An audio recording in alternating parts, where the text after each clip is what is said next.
proof of my first Judaic artwork, linoleum block print, aka linocut, done in 1975, called Rabbi Hillel, Thou shalt love thy neighbor as thyself. And this is going to a non-Jewish acquaintance and family who she had Jewish friends, I guess, growing up, and attended lots of Seders over the years. And they attended the last Passover Seder I hosted, which was in 2012.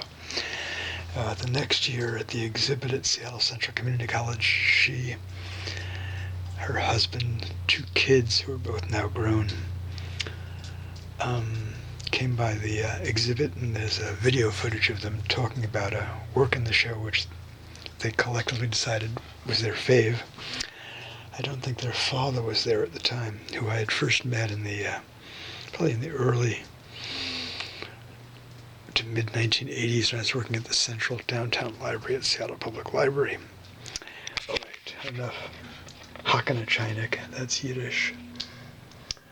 So there's the print, and this has 2 apparition drawings on it, which I did in colored pencil.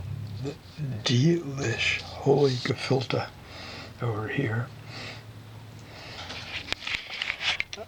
I have younger age relatives who can't stand gefilte fish, which is interesting. And I know both Jewish and non-Jewish people who find it loathsome. I actually didn't eat it as a kid, but acquired a taste for it when I was in my 20s, and now I can't get enough gefilte fish. It stirs this reaction in people who don't like it, similar to people who don't like lutefisk. Here's the other apparition, a tasty, you could sound lutefisk, which I drew in colored pencil on the right side. All right, there you have it. Good morning, buddies. Sun will be out later.